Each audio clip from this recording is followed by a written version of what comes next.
Welcome back to 52 Moments, where I answer things like, Who are you? or, Were you always like this? or even, What makes you tick? as best I can. Along the way, I hope you'll learn more about me. So let's get to it. This episode is called Dents I Left on My City.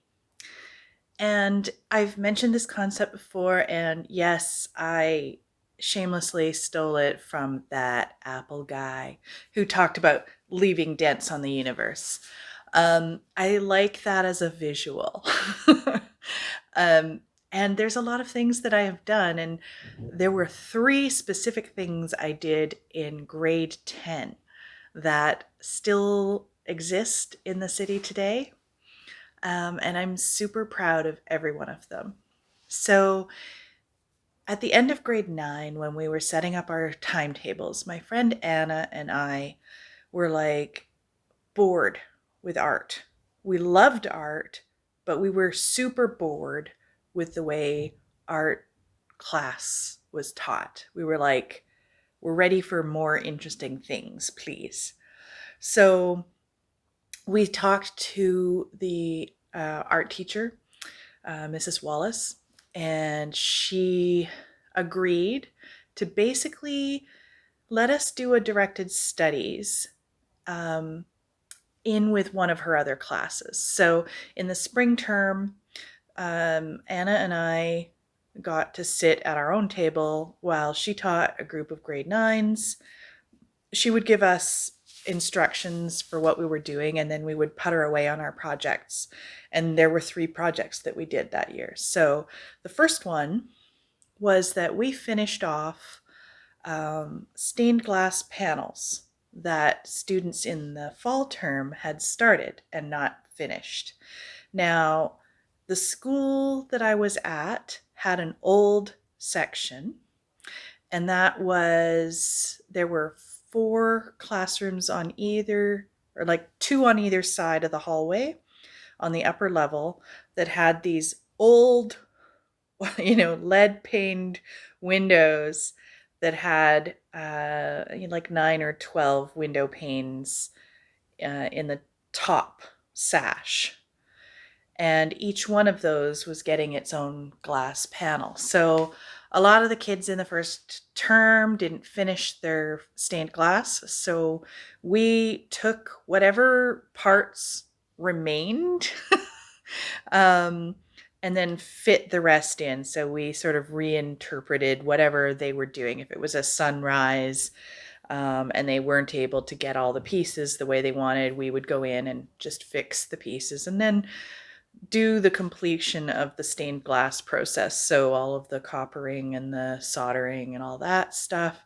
We each probably finished 15 or 20 pieces ourselves. And those were installed. And when my own kid was going to the same school many years later, like about 30, I guess, 30-ish years later, um, we went and did a tour and discovered that those are still in place. So it's super interesting to see that my artwork is still hanging there. There was also a raku mask that I made that's still hanging in that school, although I had done that in grade 8 and it's still there. Fascinating. The second project we were given was to do with Emily Carr House, which is technically Richard Carr House, but Parks Canada considers it a national historical site. It is called Emily Carr House by Parks Canada. It's on Government Street in Victoria. If you've read her books, she refers to this as the House of Small. It is where she grew up. So because it's a place where they do tours, it's an open house. You can wander through it, and it's basically restored to what it would have been like in her time. When they were redoing the dining room, which was also Emily Carr's first studio, They peeled back some, later added wallpaper and found the original paper. They found scraps of it. It wasn't intact. So what they did was they peeled off the largest sections they could find, like very carefully, and brought those in to us. And we worked together to create a silk screen that would be used to print new rolls of wallpaper. So I still have a little piece of that wallpaper.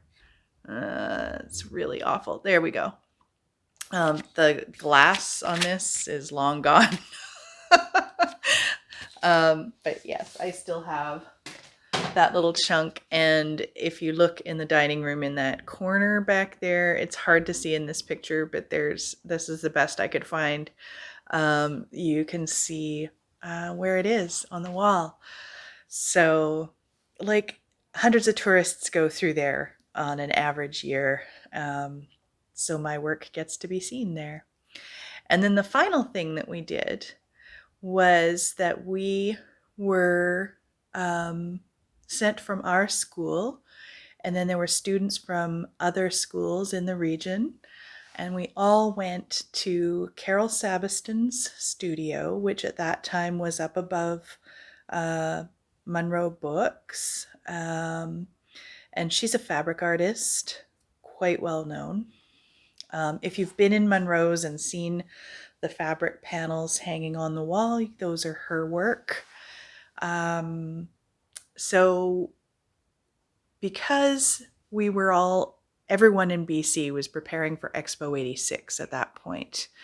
So in the city, they were preparing a bunch of artwork to be displayed as part of Islands 86, because at the time, everyone thought that lots of people would come to Expo 86 and take a trip across the water to Victoria.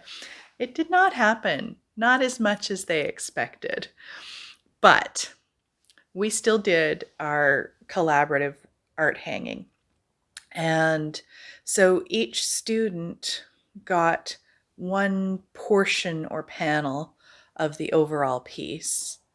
I did a rather long, thin panel that went from top to bottom. And all our assignment was to do a fabric collage of an island.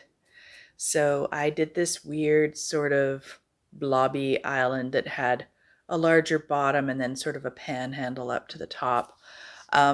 Not unlike some of the stuff you will see in the Salish Sea with our Gulf Islands and that area. Islands come in all shapes and sizes. So this now hangs and has ever since hung in the Victoria City Hall. And if you go in, you will see a plaque there. And if you knew what my birth name was, you would see my name on there. Trust me, it's there. So yeah, those are all things that I have contributed in the city of Victoria. And I'm super proud of absolutely every one of them. And it was the best art experience I've ever had. And then we broke Mrs. Wallace's heart when we both said we were just doing academics. We weren't going to take art in high school. So she was really upset by that. But all things considered, I couldn't have asked for a better way to go out on my art journey from school. Anyway, now you know another little bit about me and my world, and I hope you'll come back again next time. Thanks.